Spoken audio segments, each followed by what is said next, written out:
Hi hello welcome to my channel cook with Nisa UK ಫುಡ್ಗೆ ಸ್ವಾಗತ.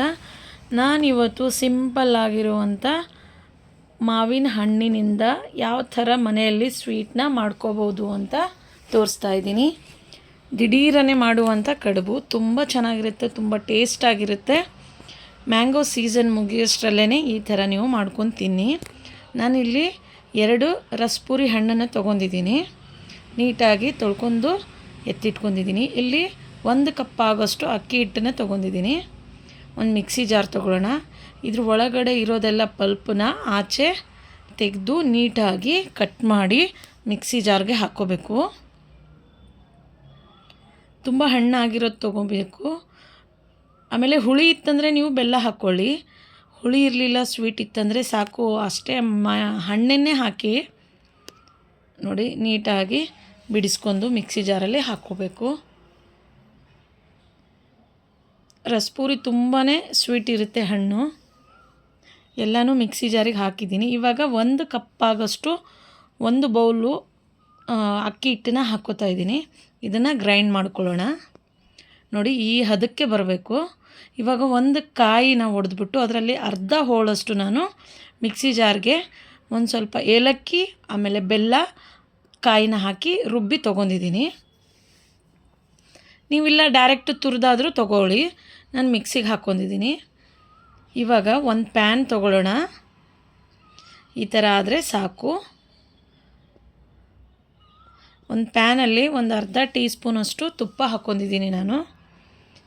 ಇದು ರುಬ್ಬಿಟ್ಟಿರುವಂಥ ಮಿಶ್ರಣ, ಕಾಯಿ ಮಿಶ್ರಣನ ಹಾಕಿ ಸ್ವಲ್ಪ ಬಾಡಿಸ್ಕೋಬೇಕು. ಅಂದರೆ ಬೆಲ್ಲ ಹಾಕಿರ್ತೀವಲ್ವ, ಸ್ವಲ್ಪ ಕರಗಬೇಕು. ಅದನ್ನು ತುಪ್ಪದ ಘಮನೂ ಅಷ್ಟೇ ಚೆನ್ನಾಗಿ ಬರುತ್ತೆ. ಒಂದು ಸ್ವಲ್ಪ ತುಪ್ಪ ಹಾಕ್ಕೊಳ್ಳಿ. ಬೇಡ ಅಂದವರು ಡೈರೆಕ್ಟ್ ಹಾಗೆ ಪ್ಯಾನ್ಗೆ ಹಾಕಿ.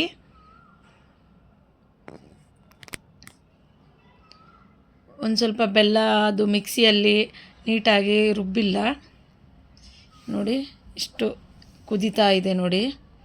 ನೀರು ಹಾಕಿಲ್ಲ ನಾನು, ಹಂಗೇ ನುಣ್ಣಗೆ ಮಾಡ್ಕೊಂಡು ಈ ಥರ ಈ ಹದಕ್ಕೆ ಬರಬೇಕು ಕಾಯಿನ. ಇವಾಗ ಸ್ಟವ್ ಆಫ್ ಮಾಡಿ ಸೈಡಲ್ಲಿ ಎತ್ತಿಟ್ಕೊಳ್ಳೋಣ. ಇದನ್ನು ತಣ್ಣಗಾಗೋಕ್ಕೆ ಸೈಡಲ್ಲಿ ಎತ್ತಿಟ್ಕೋತಾ ಇದ್ದೀನಿ.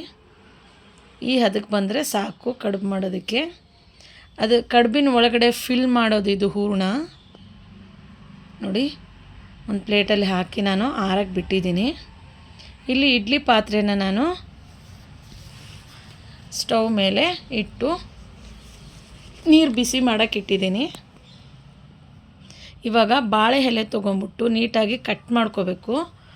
ಆ ಎಲೆ ಮೇಲೆ ನಾವು ಮಿಕ್ಸಿನಲ್ಲಿ ಮಾಡಿರುವಂಥ ಅಕ್ಕಿ ಮತ್ತು ಮಾವಿನ ಹಣ್ಣಿಂದು ಮಿಶ್ರಣ ಹಾಕಿ ನೀಟಾಗಿ ಸ್ಪ್ರೆಡ್ ಮಾಡಿ ಅದರೊಳಗೆ ಹೂರಣ ಇಟ್ಟು,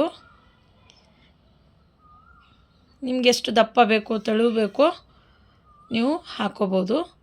ಮಧ್ಯದಲ್ಲಿ ಹೂರಣ ಇಟ್ಕೋಬೇಕು, ಕಾಯಿ ಹೂರಣನ.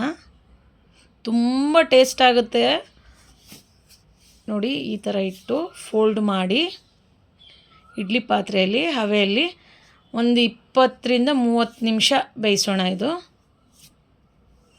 ಇದೇ ಥರ ಎಲ್ಲನೂ ಎತ್ತಿ ಇಡೋಣ. ಇವಾಗ ರೆಡಿಯಾಗಿದೆ ನೋಡಿ ಮ್ಯಾಂಗೋ ಕಡುಬು.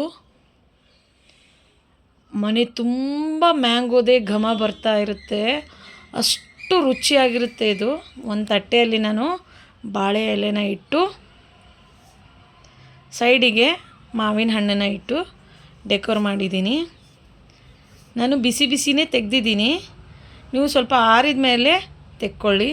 ನೋಡಿ ಟೇಸ್ಟಿಯಾಗಿರುವಂಥ ಮ್ಯಾಂಗೋ ಕಡುಬು ರೆಡಿಯಾಗಿದೆ. ಮೇಲ್ಗಡೆ ತುಪ್ಪ ಹಾಕ್ಕೊಂಡು ಸವಿತಾ ಇದ್ದರೆ ಸಖತ್ತಾಗಿರುತ್ತೆ. ಸಂಜೆ ಹೊತ್ತು ನೀವು ಟೀ ಕಾಫಿ ಜೊತೆ ಈ ಥರ ಮಾಡ್ಕೊಂಡು ತಿನ್ನಿ, ಸಖತ್ ಟೇಸ್ಟಿ. ಟೀ ಕಾಫಿನೇ ಬೇಡ ಅನಿಸ್ಬಿಡುತ್ತೆ ನಿಮಗೆ.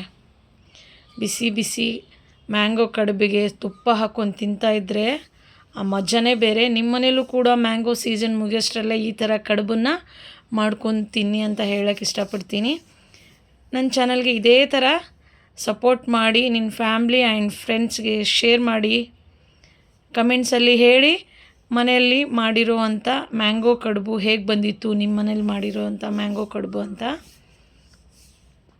ಸಖತ್ ಟೇಸ್ಟಿಯಾಗಿರುವಂಥ ಮ್ಯಾಂಗೋ ಕಡುಬು ರೆಡಿಯಾಗಿದೆ.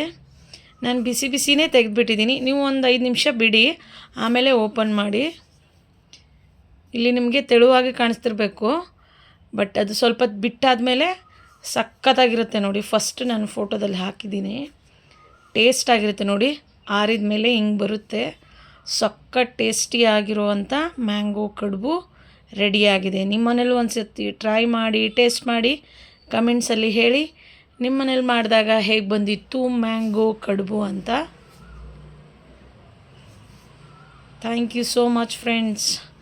ಮತ್ತೆ ಇನ್ನೊಂದು ರೆಸಿಪಿ ಜೊತೆ ಮತ್ತೆ ಬರ್ತೀನಿ. ಅಲ್ಲಿವರೆಗೂ ಟೇಕ್ ಕೇರ್, ಬಾಯ್.